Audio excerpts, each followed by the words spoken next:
Bonjour et bienvenue, vous écoutez Nolotech Podcast.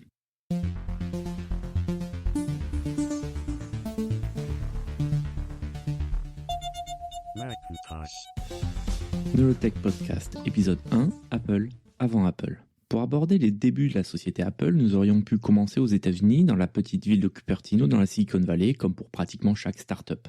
À la place, nous allons à l'autre bout du monde, dans le Moyen-Orient, en Syrie, pour parler du père biologique de Steve Jobs. C'est en Syrie qu'est né Abdul Fattah Jendali en 1931. Il est le dernier né d'une grande famille de 9 enfants. Il est le fils d'un grand propriétaire terrien. Certaines sources disent qu'il aurait été même millionnaire et possédait des terres qui couvraient des villages entiers. La famille de Jendali veut la meilleure éducation pour ses enfants et c'est pour cela que, bien que musulman, Abdul Fattah Jendali ira dans une école jésuite. Par la suite, il quitte la Syrie pour faire ses études au Liban, à l'université américaine de Beyrouth, voulant continuer ses études dans les meilleures universités. Il part alors en 1954 aux États-Unis pour aller dans l'université de Columbia à New York. Par la suite, il changera d'université pour aller dans celle du Wisconsin pour finaliser ses études avec un doctorat en économie et sciences politiques. Nous voyons donc bien que Abdul Fattah Jendali, qui je le rappelle est le père biologique de Steve Jobs, est bien loin de l'image d'Épinal d'immigré clandestin sans un sou qui arrive avec juste les vêtements sur son dos. C'est le fils d'une famille riche et il fait des études longues et complexes. En même temps qu'il passe son doctorat, il rencontre une jeune étudiante qui s'appelle Joanne Schiebel. Au fur et à mesure du temps se forme une relation amoureuse entre les deux jeunes gens qui ont alors 22 ans. Souhaitant mieux connaître les origines de son compagnon, Joanne Schiebel part en voyage en Syrie avec Jendali. Au cours de ce voyage, elle tombe enceinte. Les voyages forment la jeunesse et apparemment rapprochent aussi les corps. Cela va poser un très gros problème au sein de la famille Schiebel parce que son père est un catholique très conservateur et il ne déconne pas avec la religion. Il va s'opposer au mariage. Il ne voit pas du tout d'un bon œil cette union avec un étranger qui est en plus musulman. Auparavant, il avait déjà partagé sa claire désapprobation à propos d'une relation que sa fille avait eue avec un jeune garçon qui n'était pas catholique. Avant même qu'elle tombe enceinte, le père de Joanne Schiebel menace sa fille de lui couper les vivres et de la déshériter si elle marie Jendali. Le fait qu'elle soit enceinte n'arrange en rien les relations avec son père, bien au contraire.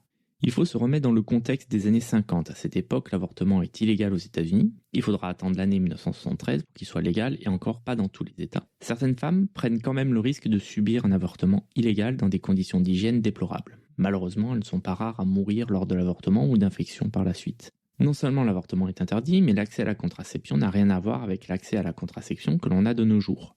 L'avortement n'est pas une solution possible, du fait que le père de Joanne Schiebel est un fervent catholique et donc idéologiquement contre. Donc la seule solution pour le père de Joanne Schiebel est d'envoyer sa fille dans une communauté catholique. Joanne Schiebel part donc loin de chez elle, à San Francisco, pour la fin de sa grossesse dans un centre pour mères célibataires. Le principe est simple, ce centre accueille des jeunes femmes enceintes mais qui ne veulent pas ou qui ne peuvent pas garder leur enfant. Le centre s'occupe des futures mères et aussi de mettre en adoption les enfants, et cela de manière discrète. Joanne ne veut pas que son enfant soit adopté par n'importe qui. Elle veut que les personnes qui vont adopter son enfant aient fait des études universitaires. Malheureusement, le couple choisi se désiste au dernier moment, voulant une fille. C'est alors un couple d'ouvriers, Paul et Clara Jobs, qui vont adopter le petit garçon. Apprenant cela, Joanne refuse de signer les papiers d'adoption, et ce pendant plusieurs semaines, prétextant que n'ayant pas de diplôme universitaire, il ne correspond pas au profil recherché pour son enfant. Ce qui est bizarre, c'est que pendant que Joanne Schiebel refuse de signer les papiers, le petit bébé est déjà dans la maison de Paul et Clara Jobs. Finalement, au bout de plusieurs semaines, elle va signer les papiers, à condition que les Jobs économisent suffisamment d'argent pour pouvoir payer des études universitaires du petit garçon. Ceci étant, il y a sans doute une raison beaucoup plus probable sur l'hésitation de Joanne Schiebel à laisser son enfant à Paul et Clara Jobs. En effet, son père est gravement malade, et tout porte à croire qu'il ne lui reste pas beaucoup de temps à vivre. On peut imaginer qu'elle espère, si l'on peut dire, que son père meurt rapidement, pour pouvoir ensuite garder son enfant. Imaginez la situation horrible d'espérer la mort de son père pour pouvoir marier l'homme qu'elle aime et pouvoir élever l'enfant qu'elle vient de mettre au monde. C'est ainsi que Steve Jobs naît le 24 février 1955. Pour information, le père de Joanne Schiebel, Arthur, meurt 6 mois plus tard, en août 1955. Ce qui est terrible dans cette histoire, c'est que Joanne Schiebel va se marier avec Abdul Fattah Jendali en décembre 1955, soit 10 mois après avoir abandonné Steve Jobs. Autre élément sidérant, non seulement Joanne et Abdul Fattah vont se marier, mais ils vont avoir un deuxième enfant, Mona, qui va naître en juin 1957. Elle est donc génétiquement la sœur biologique de Steve Jobs. D'ailleurs, par la suite, elle deviendra une écrivaine connue et reconnue. Contrairement à Steve Jobs, elle va être élevée par Joanne Schiebel et Abdul Fattah Jendali. Elle va rencontrer ensuite Steve Jobs au milieu des années 80, elle en fera d'ailleurs un livre appelé A Regular Guy. Malheureusement, Abdul Fattah Jendali et Joanne Schiebel vont divorcer quelque temps après. En effet, malgré l'obtention de son doctorat, Abdul Fattah Jendali doit retourner en Syrie à cause de difficultés financières.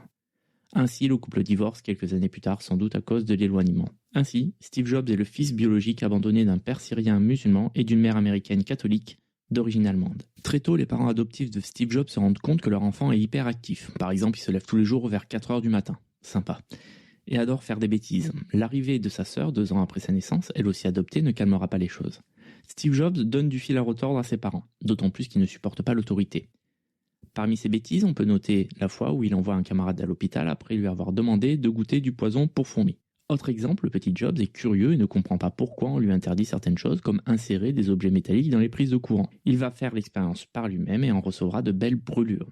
Déjà, il n'aime pas qu'on lui dise que certaines choses sont interdites ou impossibles. Steve Jobs sait très tôt qu'il est adopté, ses parents sont très ouverts à ce sujet. Cependant, vers 7 ans, une expérience le marque. Une copine, apprenant qu'il est adopté, lui demande alors si ses parents biologiques l'ont abandonné parce qu'ils ne le voulaient pas. Cela le blesse profondément car il n'avait jamais pensé à cela de cette manière. Du coup, il rentre chez lui en pleurant. Heureusement, ses parents le rassurent en lui disant « Mais tu ne comprends pas, tu as été spécifiquement choisi ». Et cela, il le répète à l'envi, plusieurs fois, le regardant droit dans les yeux afin qu'il comprenne bien ce qui se passe. Donc, d'un côté, il se sent abandonné, mais d'une certaine manière aussi choisi, comme s'il était un peu spécial. Un de ses amis proches, Dan Kottke, dont on reparlera par la suite, qui fait partie de l'équipe de départ d'Apple, dira qu'être orphelin le pousse à se prouver à lui-même qu'il vaut le coup.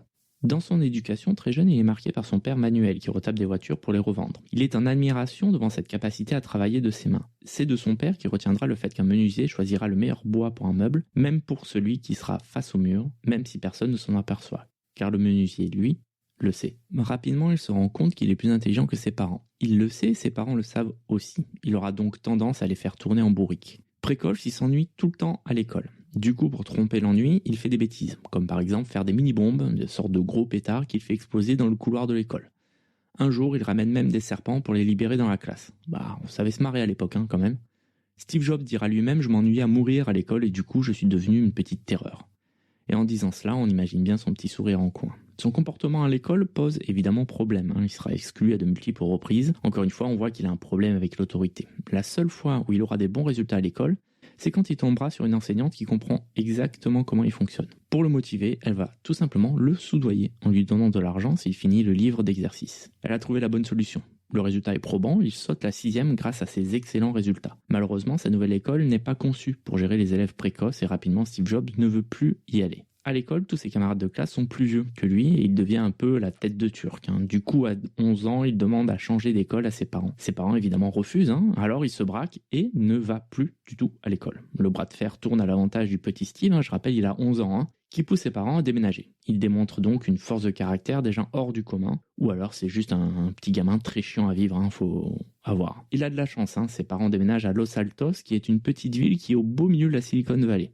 Cela va lui permettre à l'adolescence d'avoir accès facilement et gratuitement à du matériel électronique grâce à ses voisins qui sont tous des fils d'ingénieurs de grandes sociétés. Grâce à sa passion pour les technologies et l'électronique en particulier, il aura tendance à se faire des amis beaucoup plus vieux que lui. Non seulement cela lui permet d'apprendre beaucoup de choses, mais cela lui ouvre de nouvelles perspectives. Il découvre de nouvelles idées politiques et sociales, notamment avec la contre-culture, mais aussi il découvre des drogues telles que le LSD, le cannabis ou encore les champignons hallucinogènes. Il en fera d'ailleurs l'apologie régulièrement. À propos du LSD, il dit « En consommer a été l'une des meilleures choses que j'ai faites dans ma vie ».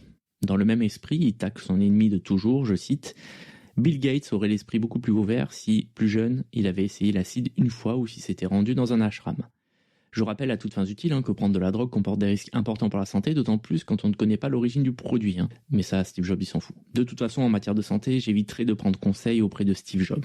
On le verra par la suite. Steve Jobs donc se cherche beaucoup, entre complètement dans la contre-culture et devient un baby-boomer presque caricatural. Il écoute les Beatles, Bob Dylan et les Grateful Dead. Il lit les philosophes et gourous orientaux. Il en retiendra qu'il faut tout remettre en question, notamment l'autorité, qu'il faut expérimenter, faire son propre chemin, etc. Alors qu'il fait partie du club des explorateurs de Hewlett-Packard, il rencontre un ordinateur pour la première fois et adore toutes les possibilités qui lui sont offertes. Pour un projet, il a besoin d'un produit précis, alors il n'hésite pas à appeler le président de Hewlett-Packard, Bill Hewlett lui-même, pour lui demander du matériel. Et bizarrement, ce dernier accepte et en profite pour lui donner du travail pour l'été. Ce culot dont fait preuve Steve Jobs est un trait majeur de sa personnalité.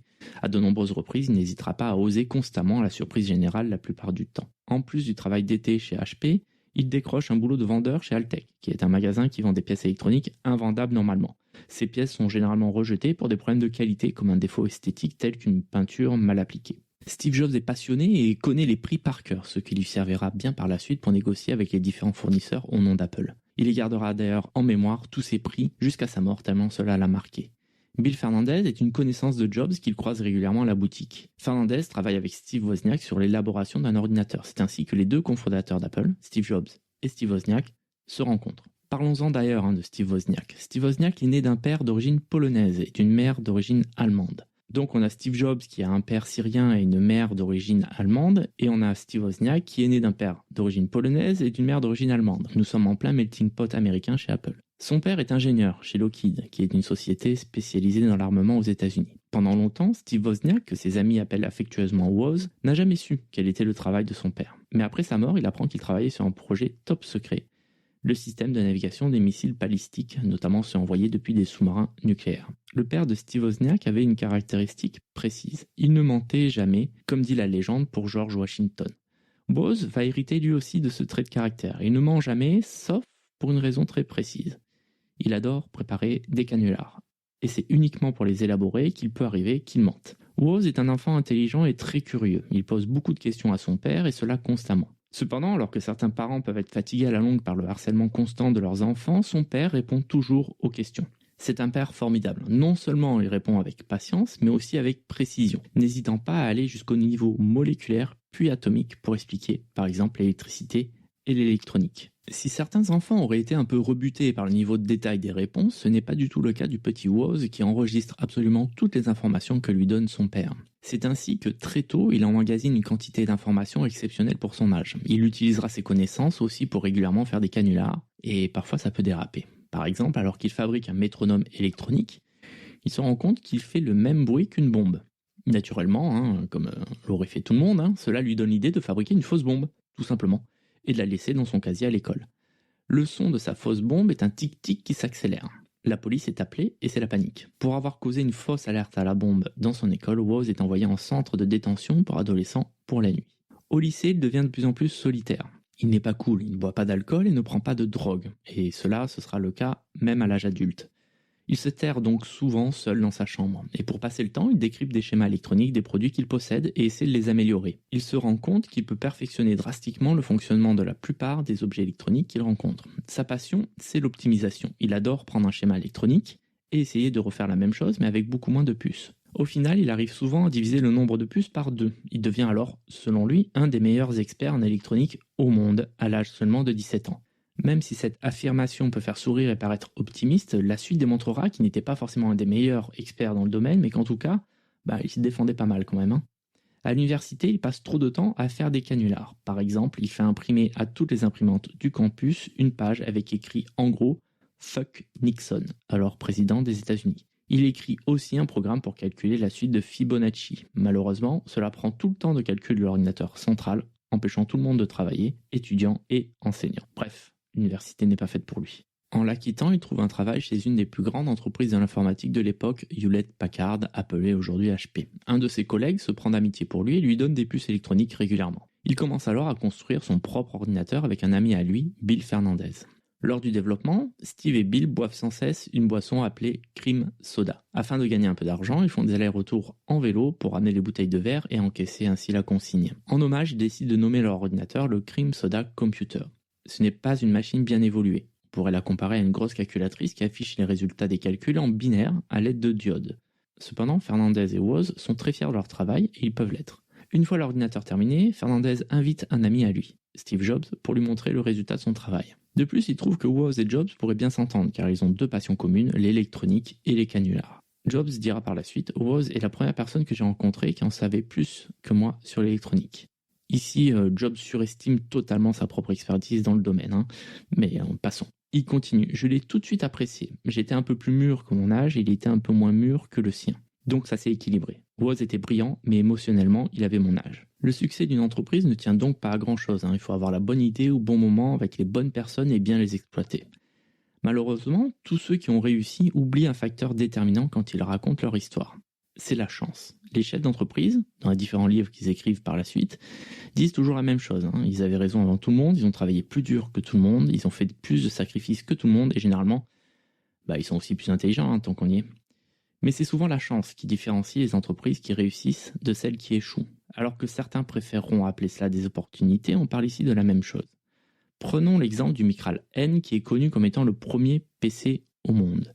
Cet ordinateur français, Cocorico, est sorti en 1972. Malheureusement, il n'avait aucune chance de succès. Premièrement, parce qu'il arrive trop tôt, et donc la technologie n'est pas assez mature. Deuxièmement, c'est un produit français. Or, la France n'a pas le tissu industriel et logiciel pour faire vivre une telle plateforme. De plus, tout le tissu d'investisseurs que l'on trouve aux États-Unis n'existe pas, ou alors dans une forme bien moins efficace, en France. Enfin, les concepteurs du Micral n'ont pas accès à autant de fournisseurs que les entreprises basées dans la Silicon Valley. Dans le cas d'Apple, la chance a joué un rôle prépondérant. Premièrement, les fondateurs vivent dans la Silicon Valley, une région où de nombreuses sociétés technologiques sont concentrées. Cela permet à Jobs et Woz d'avoir une culture technique assez conséquente. La proximité de sociétés de pointe leur permet d'avoir accès facilement à du matériel dernier cri pour apprendre et expérimenter. Le concept même de start-up est né dans la Silicon Valley quand la société Hewlett-Packard a été créée dans un garage. Deuxièmement, Steve Jobs est né en 1955. À cette époque, pour réussir en informatique, il faut en gros avoir 20 ans en 1975. Ceci est un avantage certain, c'est l'année d'arrivée des tout premiers microprocesseurs abordables. Trop jeune et on ne peut pas participer à la révolution parce qu'on est à l'école. Et si vous êtes né après 1955, vous êtes déjà sans doute dans la vie active et créer une entreprise est déjà un trop gros risque pour vous. C'est d'ailleurs le cas de Woz qui est né en 1950 et travaille chez HP.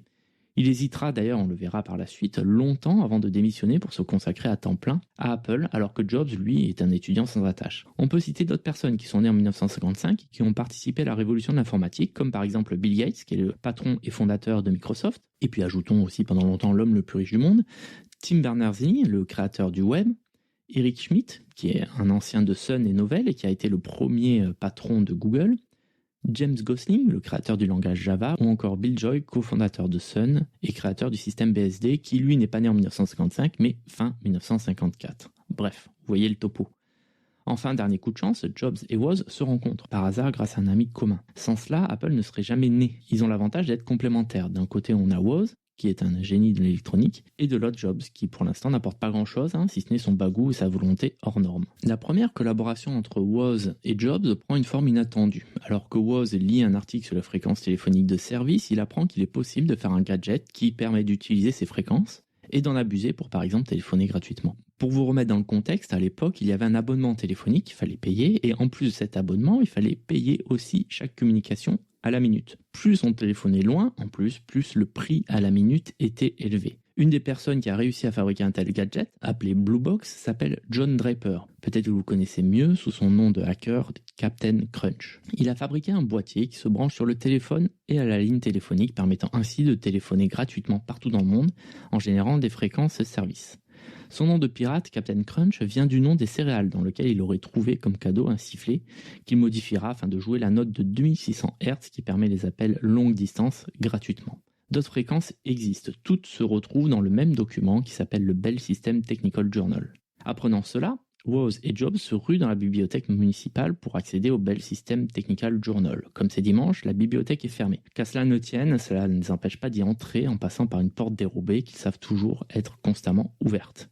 Avec le document, ils sont capables de faire leur propre Blue Box. Woz se donne le défi de faire sa propre version qui sera, elle, totalement numérique.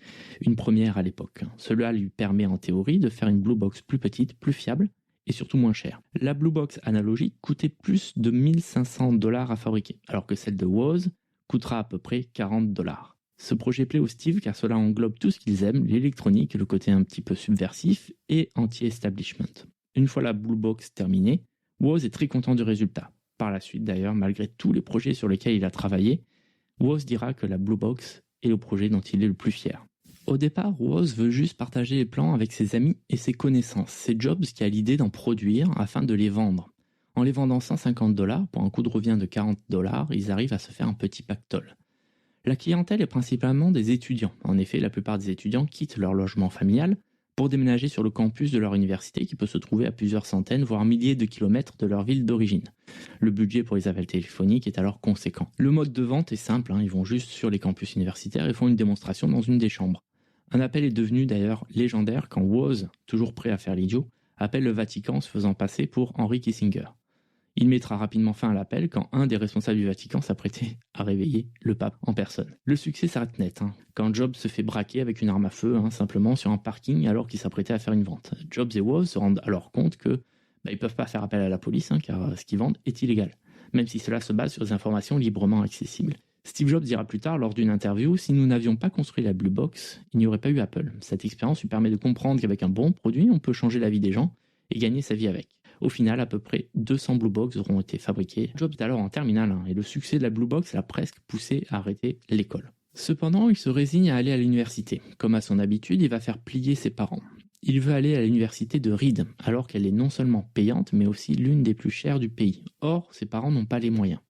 De plus, Reed se situe très loin de là où ils habitent, et donc il faudra trouver un logement, ce qui ajoute des frais supplémentaires. Malgré cela, Jobs n'en démord pas et pose alors un ultimatum à ses parents. Soit c'est Reed, soit il refuse d'aller tout simplement à l'université. Ses parents finissent par céder encore une fois. Reed est une université connue pour ses accointances avec le milieu hippie et de la contre-culture. C'est ce qui intéresse d'ailleurs le jeune Jobs. Il ne va pas à l'université pour se former, mais plus pour se trouver. Néanmoins, le cursus de première année, au final, ne l'intéresse pas et il abandonne rapidement. Il ne retourne pas tout de suite chez ses parents, il reste sur le campus car sa chambre est payée pour l'année. Il décide alors de participer aux cours qui l'intéressent, même si cela ne fait pas partie de son cursus de première année. Il est impressionné par les belles affiches collées un peu partout sur le campus. Elles sont faites par des étudiants en calligraphie de l'université. En effet, un cours de calligraphie, qui est un des tout meilleurs du pays, y est enseigné par un professeur réputé. Ce qui attire Jobs, outre la qualité des affiches, est le fait que cet enseignant a été aussi, dans une précédente vie, moine trappiste pendant 18 ans. Jobs, lui aussi, se pose un petit peu la question de devenir moine. Comme je l'ai dit, il se cherche encore. En participant à ce cours, Jobs sera sensibilisé aux polices de caractère avec leurs différentes caractéristiques comme être sans sérif ou sérif, ou encore le crénage de la police, c'est-à-dire les espaces entre les différentes lettres. Tout cela se retrouvera d'ailleurs plus tard dans le Macintosh original. Rapidement, il se retrouve sans un sou. Il est alors obligé de rendre sa chambre universitaire et se met à dormir chez des amis à même le sol. Il récupère de l'argent en ramenant les bouteilles en verre à la consigne et va manger dans un temple Hare Krishna une fois par semaine pour avoir un repas chaud gratuit. Ouvrons une petite parenthèse à propos de son régime alimentaire. À partir de l'université, il devient vegan. Cependant, il avait déjà par le passé une relation complexe avec la nourriture. Il faisait souvent des jeûnes de plusieurs jours. Il avait aussi l'habitude de ne manger qu'un aliment pendant des semaines, comme par exemple des carottes ou des pommes. À tel point qu'il apparaît bronzé en plein hiver à cause de la quantité phénoménale de carottes ingérées. Cela s'empire après la lecture d'un livre sur un régime spécial, alors attention à mon accent, Mucusless Diet Healing System par Arnold Ehret. Ce livre préconise un régime où l'amidon est interdit. Ce régime est à base de fruits principalement et de légumes qui éviterait au corps de générer du mucus. Ce régime demande aussi de faire des jeûnes prolongés pour soigner et purifier le corps. Vous voyez le genre. Ses visites au temple Hare Krishna lui donnent aussi envie d'aller en Inde pour devenir moine. Cependant, il quitte l'université en 1974 pour revenir chez ses parents car il n'a plus d'argent. En parallèle, Steve Wozniak lui aussi revient dans la Silicon Valley pour travailler chez HP. L'expérience de Jobs à l'université aura une grande influence, à tel point qu'il appellera son fils, du même nom, Reed. Ayant besoin d'argent, Jobs parcourt les petites annonces et tombe sur celle de Atari, avec un titre accrocheur « Have fun, make money », amusez-vous et gagnez de l'argent. Il arrive dans les locaux, habillé comme d'habitude, c'est-à-dire en hippie, donc pas vraiment le genre de vêtements à mettre pour un entretien. Il avait l'habitude de se balader en short et pieds nus par exemple, et il a le culot de s'annoncer en disant qu'il ne partirait pas avant d'avoir été embauché. Avant de se faire virer Manu Militari, le patron d'Atari se prend d'affection pour lui et l'embauche. Mal lui en a pris, Jobs a la fâcheuse tendance d'insulter les autres employés à tout va en les traitant d'idiots. Dumb shits dans la version originale, qui a un petit peu plus de cachet à mon sens. Habitude qui d'ailleurs il gardera toute sa carrière. De plus, il croit que son régime alimentaire l'empêche de générer du mucus et donc, dans sa logique, de sentir mauvais. Il croit donc qu'il peut éviter de se laver ou de mettre du déodorant. En fait, il se trompe, il pue tellement que les employés d'Atari s'en plaignent. Le patron d'Atari, le légendaire Nolan Bushnell, le protège et décide de le mettre dans l'équipe de nuit où il croisera moins de monde et donc il y aura moins de monde pour dire qu'il pue. Il voit en lui un entrepreneur comme lui, car il ne s'intéresse pas uniquement au côté technique ou aux jeux vidéo. Jobs pose beaucoup de questions concernant tout le reste, le marketing, la gestion de stock, les relations avec les fournisseurs et les banques, etc. Jobs retiendra beaucoup de leçons de son passage chez Atari. On peut citer par exemple le fait d'avoir une interface simple et intuitive, compréhensible en quelques secondes. Il écoute aussi tous les conseils de Bushnell qu'il appliquera par la suite. Malgré tout, Jobs s'ennuie. En effet, son travail n'est pas très intéressant. Il a pour rôle de monter des bornes d'arcade pour les jeux d'Atari de l'époque, tels que Pong ou Grand Track 10. Il veut démissionner pour aller en Inde. Atari lui propose alors de lui payer une partie du voyage à condition qu'il aide un distributeur en Allemagne qui a des problèmes avec les alimentations des bornes. Le deal est passé, il part en Inde avec une escale au pays de Schumacher. Jobs ne trouve pas ce qu'il cherche en Inde. Il voulait une révélation spirituelle, il n'en saura rien. Cela n'empêche pas de vouloir donner un sens à sa vie. Au cours de son voyage, il se rend quand même compte que Edison, grâce à ses inventions, a fait plus pour l'humanité que n'importe quel yogi ou philosophe. Il décide alors de changer le monde en créant une entreprise qui, avec ses produits, changera le monde. Il revient chez Atari en robe couleur safran et le crâne rasé. Au moins, il a changé un petit peu de style. Il demande du coup à récupérer son travail. Il en profite pour reprendre contact avec Woz. Woz, du coup, vient le soir, après son boulot chez Atari, pour jouer gratuitement borne d'arcade en cours de production. Notamment Grand Track 10, qui est le premier jeu de voiture avec un volant. Bushnell le remarque et sait en profiter. Il propose à Jobs un marché. En effet, Atari développe le jeu Breakout, qui est particulièrement complexe et demande beaucoup de puces. Il propose la chose suivante à Jobs. S'il arrive à redessiner la carte logique du jeu avec des puces en moins, il aura un bonus. À peu près $100 pour chaque puce économisée par rapport au design original. Or, Bushnell sait que les connaissances de Jobs sont limitées. Il pense qu'il demandera de l'aide à Woz, ce qu'il fait. Or, Jobs dit à Woz que le bonus est de $700, qui divise donc en deux, c'est-à-dire $350 pour Woz. Cependant, au final, le bonus est beaucoup plus important. Selon les sources, on parle de 1000 jusqu'à $5000 de prime. Toujours est-il que Jobs a arnaqué Woz. Woz l'apprendra des années plus tard et sera terriblement déçu. C'est donc la deuxième fois après la Blue Box que Jobs et Wozniak travaillent ensemble sur un projet technique. Ce n'est que le début et le meilleur est à venir. Merci de m'avoir écouté. Pour m'aider à faire ce podcast, envoyez-moi un message, ça fait toujours plaisir, à nolotech.com/contact ou sur Twitter @nolotech. Vous pouvez aussi partager le podcast et lui donner une note sur les différentes plateformes. Et enfin, vous pouvez aussi acheter mon livre, L'histoire d'Apple, 45 ans d'innovation, disponible partout. J'ai mis tous les liens dans la description. À bientôt.